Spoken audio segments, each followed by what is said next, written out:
नमस्कार साथियों, मैं हूं संतोष कुमार यादव। दोस्तों, मैं आज अपनी जीवन काल की सच्चाई आपके सामने प्रस्तुत करने जा रहा हूं। दोस्तों, मेरा जन्म 1992 का हुआ था और मैं अपने गांव ग्राम आइंदी पोस्ट बागपुर कानपुर देहात का निवासी हूं दोस्तों। और मैं अपनी वहां से संरचना शुरू करना चाहता हूं। मेरे गांव में जानवर और खेती का काम होता था। उस समय 10 साल की उम्र थी मेरी।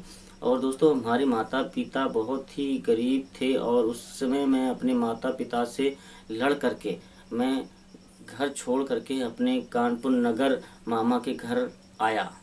दोस्तों, उस समय मुझे बिल्कुल ही पता नहीं था। केवल माताजी ने एक बार मुझे रास्ता दिखा दिया था, तो उसी के आधार पर कुछ पैसे मेरे पास थे जो घर से चुराए हुए थे, और वो मैं अपने पास लेकर के और किराए से मामा के घर तक पहुंचा। वहीं पे मैंने ठान लिया कि मैं घर वापसी अब नहीं होऊंगा। और उसके बाद में दोस्तों, मैं संकल्प अपने अंदर ले लिया कि मैं अपने मामा मामा मेरे हरिद्वार में रहते थे। मैं हरिद्वार का नाम भी नहीं जानता था दोस्तों। और उसके बाद में मैं अपने मामा के साथ में संकल्प लेकर ले लिया कि मामा के साथ में मैं हरिद्वार जाऊंगा। और हरिद्वार जैसे मैं कानपुर से सेंट्रल की तरफ गया, तो दोस्तों मुझे नहीं पता था कि एक सेंट्रल भी होता है, कोई ट्रेन भी होती है। मैं पहली बार जब ट्रेन को देखा तो बड़ा भावुक हो गया। उसको मैं देखता रहा कि यार ये क्या चीज़ होती है।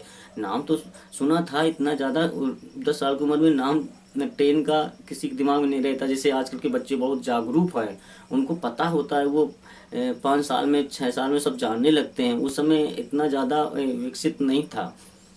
उस समय मैं अपने मामा के साथ में जब अपने कानपुर सेंट्रल पहुंचा दोस्तों। और वहाँ ट्रेन में जब उस गाड़ी का नाम था संगम एक्सप्रेस, और मैं उस ट्रेन में बैठा, तो मुझे ऐसा लगा कि ये क्या चीज़ आ गई यार, और मैं इसमें याद कर रहा हूँ।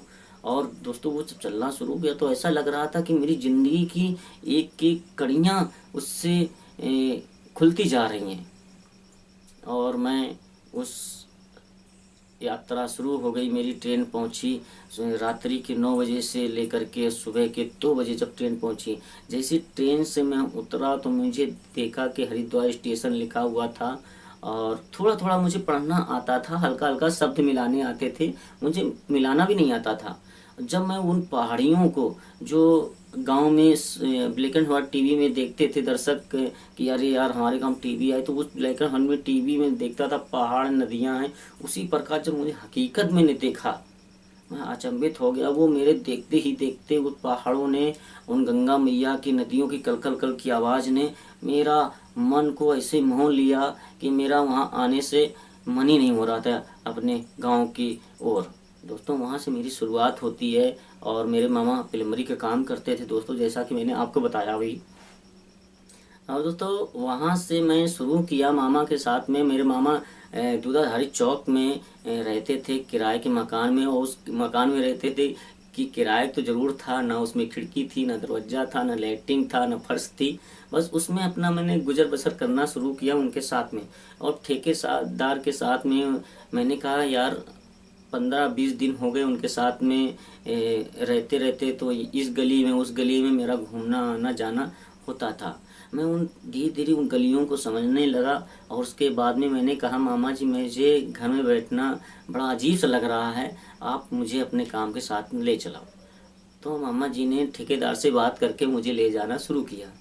दोस्तों, तो पहली फर्स्ट चांस मेरी ज़िंदगी की वो हकीकत कहानी में लिखने जा रहा हूँ आपके समक्ष।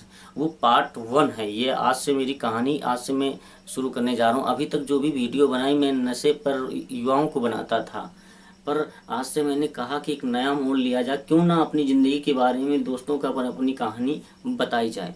तो दोस्तों, मैं वहाँ जो पहला काम मैंने शुरू किया, वो मनसा देवी मैया की सीढ़ियों पे मैंने काम करना शुरू किया।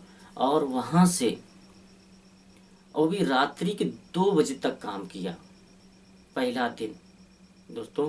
रात्रि के 2 बजे तक, क्योंकि दिन में काम नहीं हो सकता था, क्योंकि इतने श्रद्धालु और यात्री आते थे कि वहाँ पैर रखने की उस सीढ़ियों में जगह नहीं होती थी और काम कोई कर नहीं पाता था। पहली बार मैंने छेने हथौड़ा उठा करके उसमें चलाना सीखा।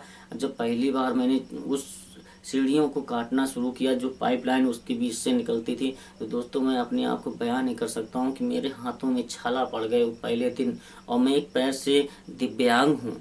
और मैं वहाँ से पैदल आता था कि दूधाधारी चौक से लेकर के मनसा देवी चंडी तक, आप कभी हरिद्वार में जाना तो दूधाधारी चौक से लेकर के मनसा देवी आना, तो आज आपको अनुमान लग जाएगा कि कितनों किलोमीटर। और एक दिव्यांग के लिए बहुत ही मायने रखता है कि उसके लिए तो 4-5 किलोमीटर ही लगता है।